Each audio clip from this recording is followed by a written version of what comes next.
Alright guys, so picking up where we left off last time, basically we just finished one base plate to get it ready for welding, and basically now I wrapped up the other base plate. It's over here. Take a look. This is for the right side, and right now this is a weld through primer that I sprayed on in the bottom here so that it won't rust once we're all done welding it, because there's going to be a gap where air can get to.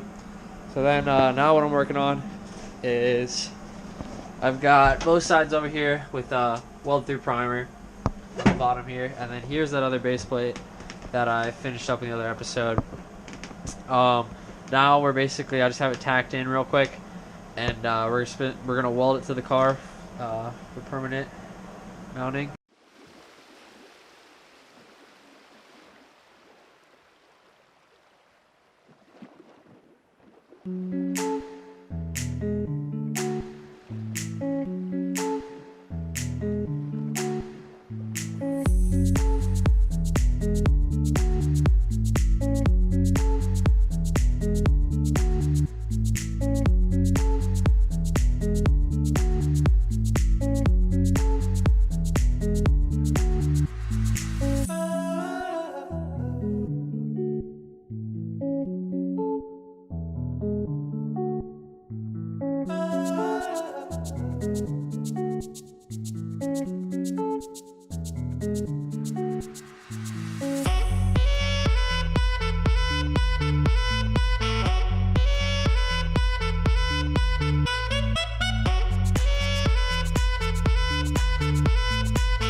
Up the driver's base plate.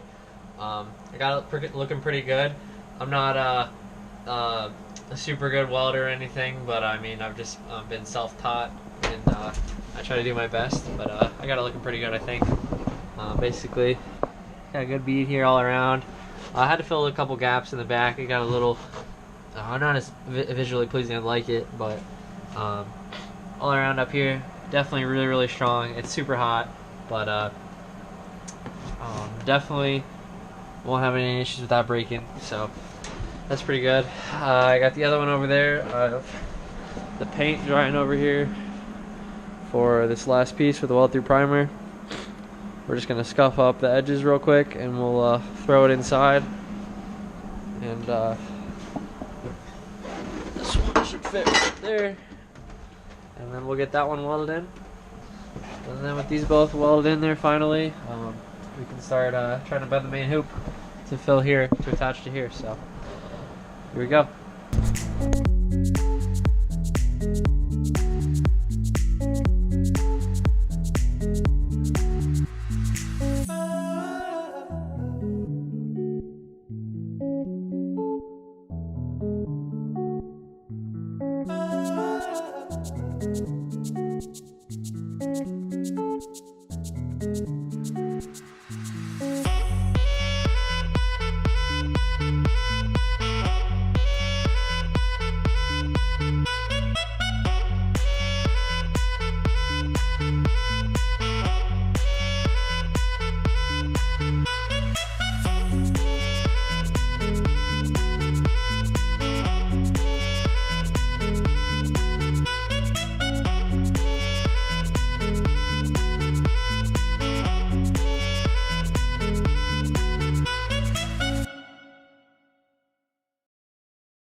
Alright, so I just finished up my right base plate for the passenger side. Weld turned out pretty good. This side actually fit a little bit better than the other side. So the gaps, I didn't have to fill any, so yeah. Got a pretty good bead right there. And all around it really.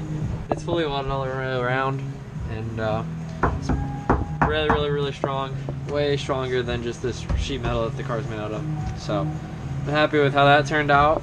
I'm gonna let these sit and cool down, and I'm probably gonna get over there to start measuring some tube to hopefully bend this right. I think what I'm probably gonna do is trying to get a 2-inch gap all the way around, just around the bottom down here, and then it's probably gonna come around here and just get as close as I can to up here. And we're probably going to just get like a 2-finger distance. That's what I'd like, all the way around the top.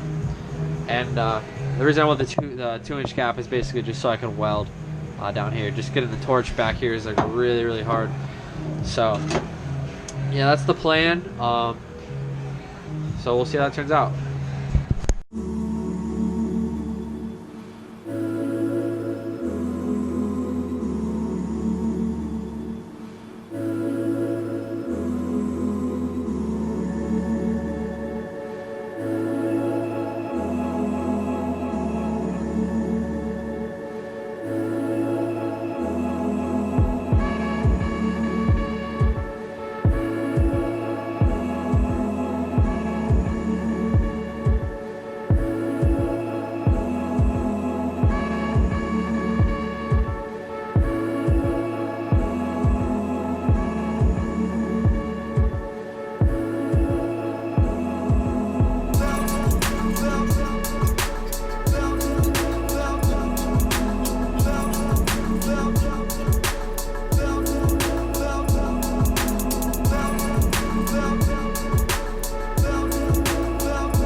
Alright guys, so you might have missed some of the bending for the main hoop because the GoPro died, but I've got it pretty good. It's actually my first attempt, went a little wrong. Just a heads up if you're using this bender. Where the die goes, it doesn't really go in that far, and if you're hanging a big tube off the end, this kind of can pop up and then the die gets messed up. So that happened on my first attempt at the main hoop and basically messed it all up. So I had to scrap that one. And from then on, I just made a second one, and I think this is going to be my final one. I'm hoping, if it goes well. Turns out pretty good. I'll show you guys. All right, so as with, I'm sure, everybody's main hoop, it doesn't fit perfect the first time because it's just really hard to like imagine the right angles. So right now, I have a 63 up here, 63, and then 20s, and it looks like it's fitting decently. It's real tight, which is what I like. But I think I'm gonna have to bring these 20s to possibly bring them to like a 27, and we'll see how that fits in here. Then I gotta trim these to length a little bit, but I'm thinking, yeah, if I bring these down, that should bring it right perfect. These base plates are a little slanted too, so I'll just cut that to match the angle, and we'll see how that goes. So I'm just gonna bend those a little bit more, and we'll see how it fits. Guys, so I just finished up the main hoop. Finished bending it and everything, and it's to my liking. I don't think I have to do any more cutting or sanding down, and this is how it fits. So pretty pleased with how it turned out. Since the last time I took a video, I think I changed these to these are 25-degree bends now, and I think these are like 67 degrees. And then by doing that, I had to trim down here because the bend made it a little bit taller. So basically, it's a little bit less tight fitting than before, but I had to get the torch back here to weld it, so I needed it to come out. So I have a good amount of room here now. It's not tacked in place or anything yet. It's just sitting there. But I basically am going to tack it in place here. We're not going to fully weld it. And then the next thing we're going to tackle is probably the rear supports, and they're basically going to mount right back here onto the frame rails. And the whole plan, basically, if you've never seen a cage built before, there's a couple ways you can do it, but the way I'm going to do it is to weld up top. It's pretty much impossible with it in the car. So the plan is you weld all these attachments, you weld the diagonal, the harness bar, the rear supports, all just tacked together, and then basically just tack this, and then I'm going to get the windshield removed here in a couple days, and then with the windshield removed, the entire cage will be able to slide forward once I knock the front off the base plate, and that's going to let me to drop this down to here, and then when that's there, I'll be able to weld all the way around it so we can finish it up. But that's pretty far in the future. But I'm super happy with how this main hoop turned out. This is my first time ever really bending something with continuous bends, and pretty happy. It only took me 2 tries, so the first time even kind of wasn't even my fault. The bender just like kind of popped out of its groove and messed up the bends. But yeah, it's definitely very, very time consuming. If you're gonna do this, I started with like bends that were a couple degrees shorter than what I actually needed, just because you can always bend it more with the bender, was what I was realizing. You can't unbend a bend, but you can bend it more. So definitely, if you're gonna be doing it, just measure for like the length of the cage like this. Just give it another ½ inch at the bottom, because you can always cut more just to get it fitting good.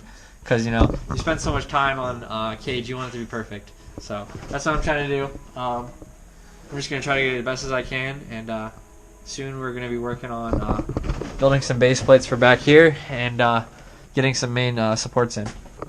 But that'll probably be it for now. So see ya. The next day.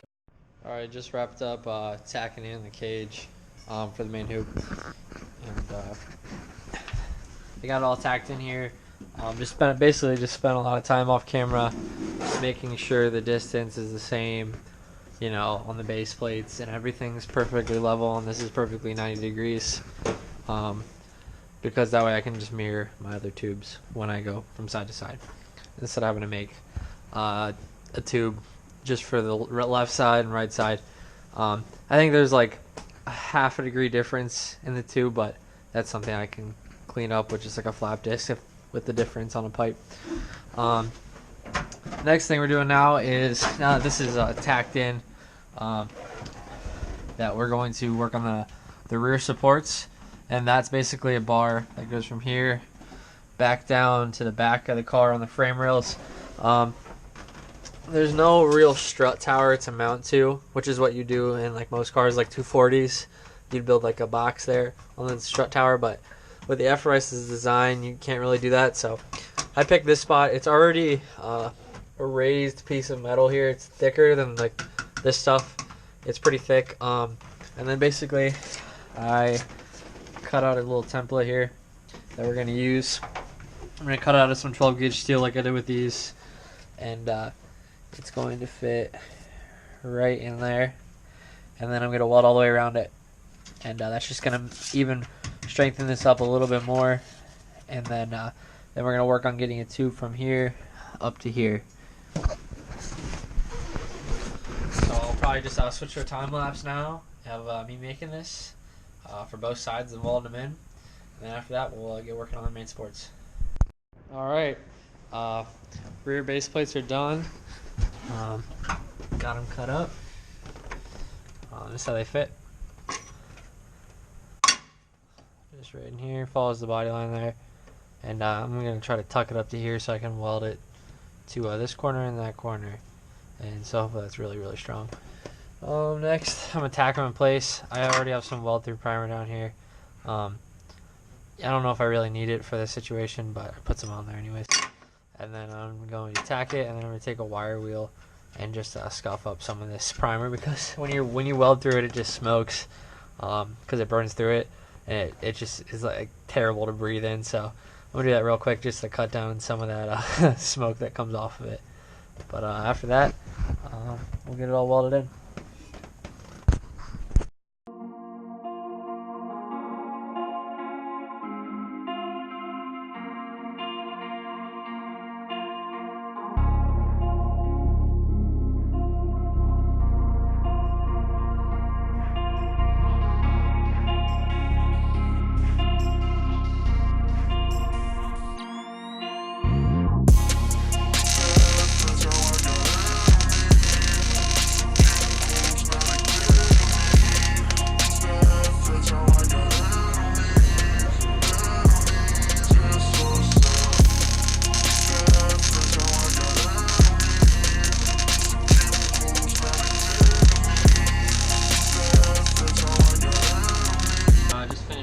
Welding the base plates for the rear supports. They turned out pretty good. I got a pretty good bead here all around. It's a little hard to weld back there, so the welds got a little ugly, other than I'd like, but they're definitely strong, yeah, definitely be really, really solid to mount some tube to. Here's the other side, nothing special really. They're pretty simple on the FRS compared to some of the other cars I've seen with the base plates in the back.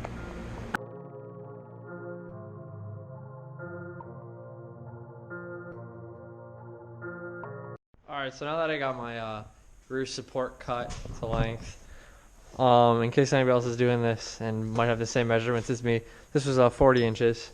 But now basically to butt it up to the main hoop, we're gonna have to cope it or notch it. If you have a tube notcher, you can basically just put it in there, and this would just be a 90-degree tube notch because it's just gonna be straight on. But I don't have a tube notcher, and just getting a giant tube like a really for like a longer piece into a tube notcher, this one isn't too bad.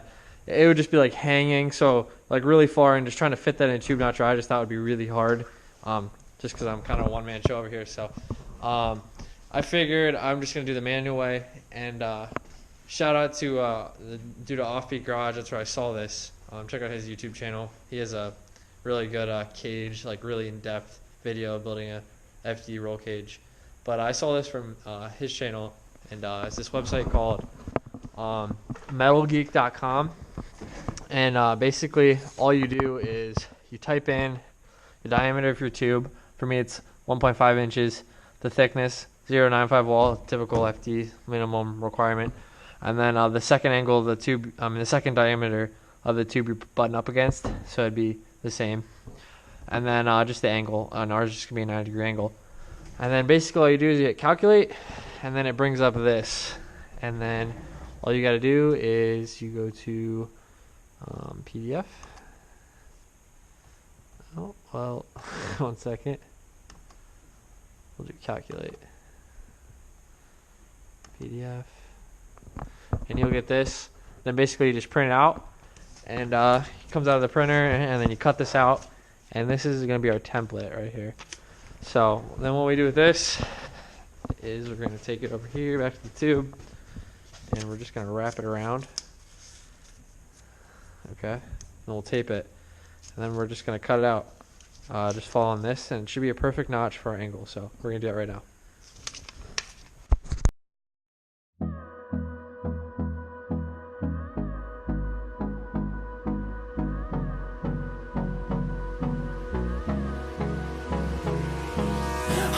Finished up notching the tube.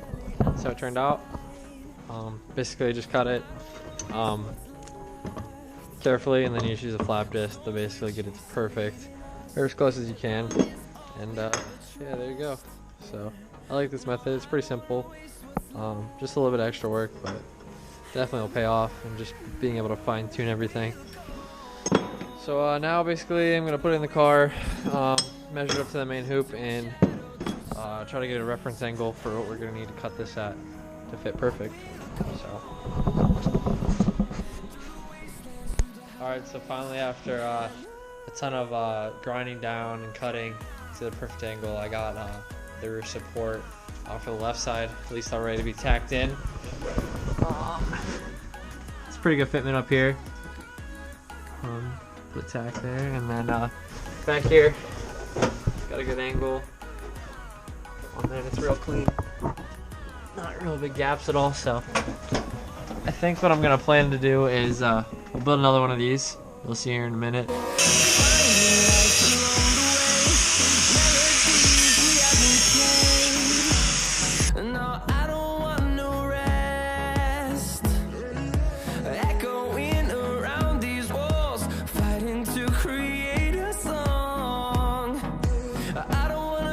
The next day. Alright, so I've got a little work done off camera. One of the main things being I got the windshield removed today. This is going to give us a lot more room to make these A-pillars. And the way I want to make it is I want to even be able to weld it to the chassis itself, and then also use a gusset. So without the windshield here, it just gives me so much more room to get like nice welds and be comfortable. So I just thought I'd do that for the price. The small price it was to just remove the windshield. So it's over there. We'll probably put it back in. More towards the spring, I'm gonna paint the whole car inside too. So it's also nice to get that out of there instead of having to tape it all up. You know, that way you can just paint it really easily. So Other thing that we're working on right now is I've got my bride seat in there. This is the seat I used all last season, and basically I want to just make sure that the main hoop and everything is just going to be okay with the seat position, and make sure everything clears before we like start doing more work, adding more bars. And then the other thing is I'm going to do a couple quick measurements for my harness bar. There's on the Formula Drift rulebook, there's a whole diagram of it, but that basically has to be at, I forget the exact angle off the top of my head, but the harnesses have to be at a certain angle, and just to make sure that when you get in an accident, it doesn't compress your spine. So basically, we're just going to measure the seat, just make sure everything's good, and we're going to just map that out a little bit, but this is what it kind of looks like in here. It's a Cusco Bride, real one. And as we see, we're kind of close. I sit up forward a little bit farther, so I don't have this like bolted in fully yet. So I'm gonna bolt it in, get in there, just test fit everything, make sure we're all good. Basically, the other diagonal bar here is going to be has to be 6 inches from the radius of this. That's as far as it can be. So I'm probably gonna do like 5.5 just for some leeway. That's according to Formula Drift rules. So the other diagonal here for the main hoop is probably going to be somewhere around here. And I just want to make sure it's like not over my head, so I'm not hitting with my helmet and everything, because that'd be pointless. So I'm just going to get this all situated, put the seat up a little bit, just make sure everything's good. And then we'll mark like 5.5 inches in here. And then I'll show you guys how to cope your pipe, your tube for your main diagonal here on your main support. And we'll go over all that next, but yeah, so we'll get to a little montage of me just like getting everything ready.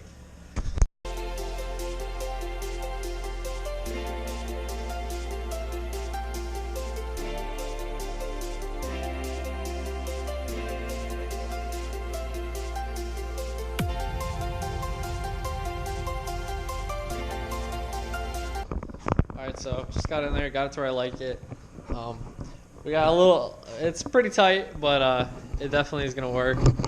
This is where I basically sit. I'm not the tallest person. I'm like 5'10", so I don't need all the room back here. But if a bigger driver was to get in here, there still should be some room for them to come back some more. The way I have my seat angled is mainly just the headrest is coming up here. The harness bar is going to be around this angle here, so there's still a good like 5 inches of room to come back. So that's if anybody else were to drive my car, it should still work. Basically here, I still have plenty of room here. It's not going to be like right over my head or anything. I'm not going to hit my head on the main hoop or anything, which is good. So I think this is going to work. It's pretty tight, but yeah, it should work. And then basically now I'm going to tape a piece of string here and just try to get the right height for these for the harnesses, just to make sure. And now I'm going to look up the exact angle the harnesses have to be and let you guys know in a minute. But yeah, I'm just going to measure the exact harness bar height right now. So I got my string in there, basically mocking up my harness bar for my seat. And the rules for Formula Drift are the seat has to be at a max of 20 degrees. So that's as far as it can be for the harness bar, for the harnesses.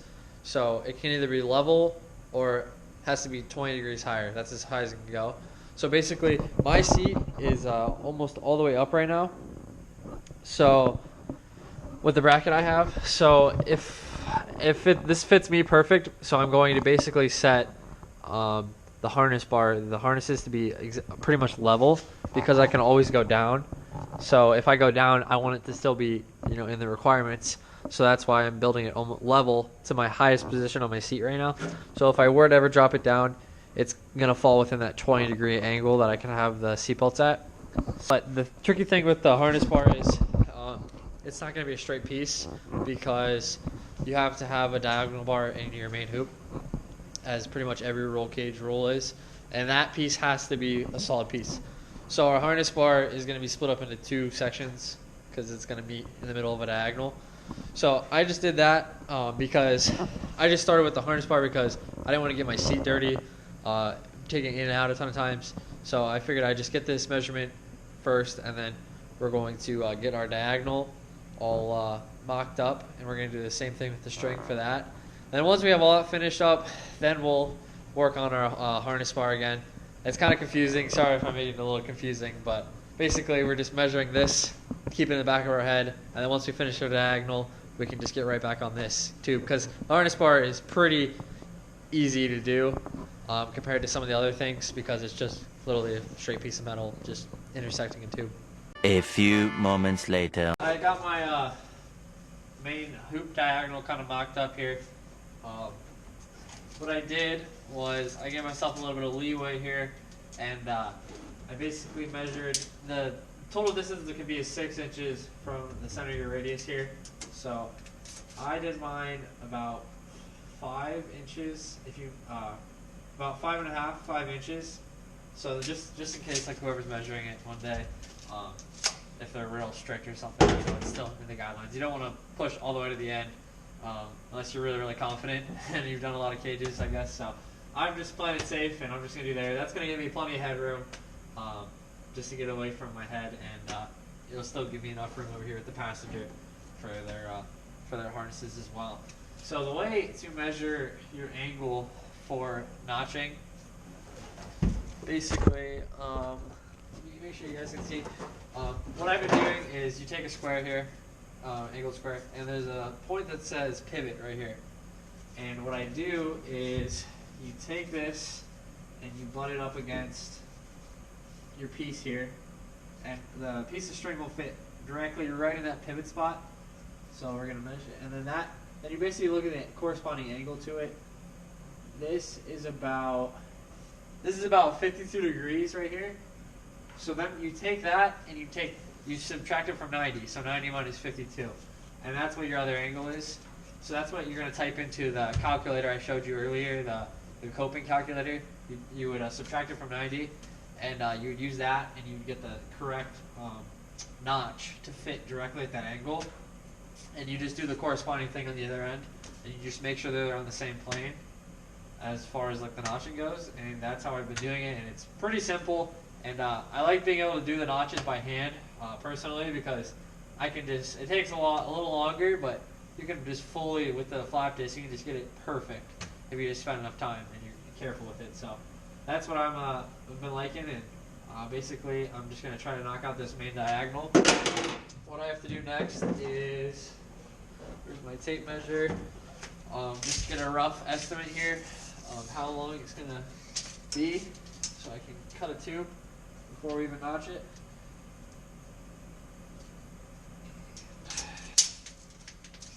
Second, I hate tape measures by yourself.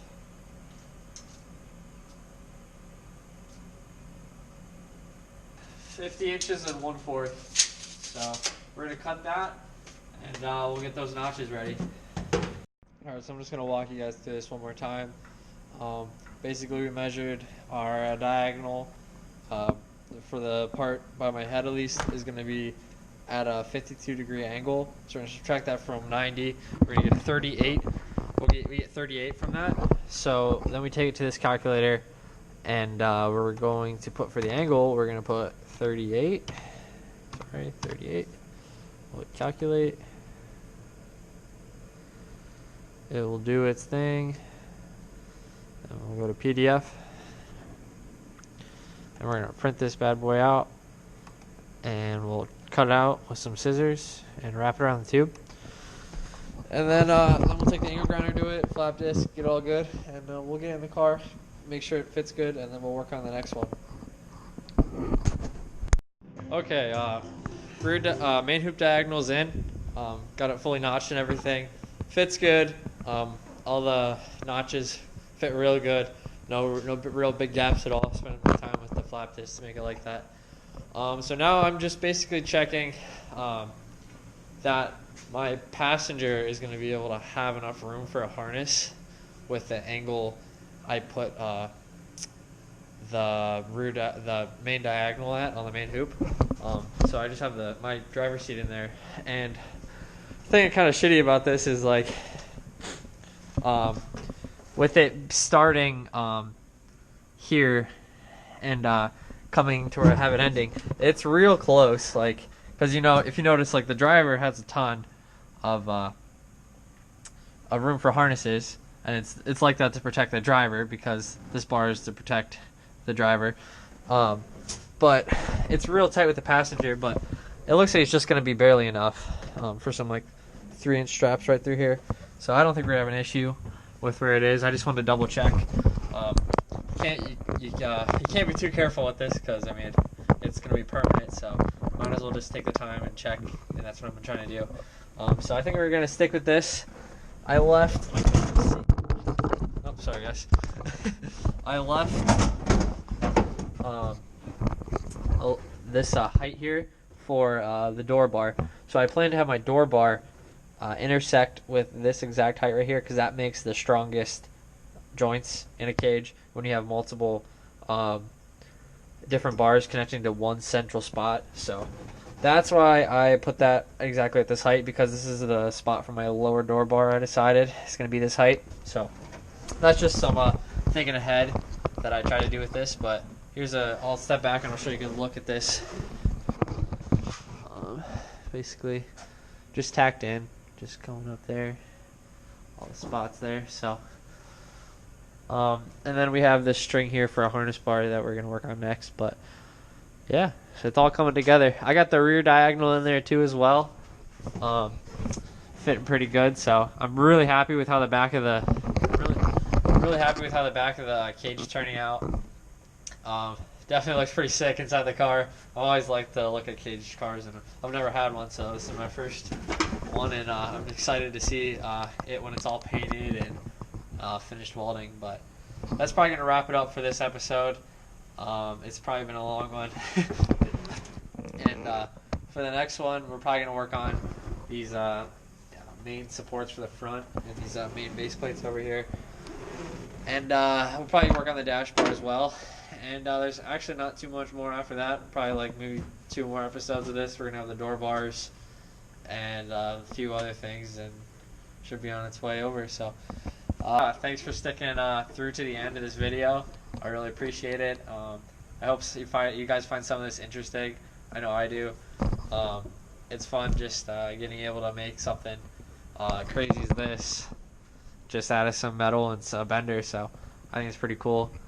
Hopefully I can spread some knowledge as well. I'm kind of a novice to cage building, but I'm definitely learning, and hopefully this will help you guys with your cage, or if you just want to know what it's like to build a roll cage, that works too. So appreciate you guys for watching, and stay tuned for the next video.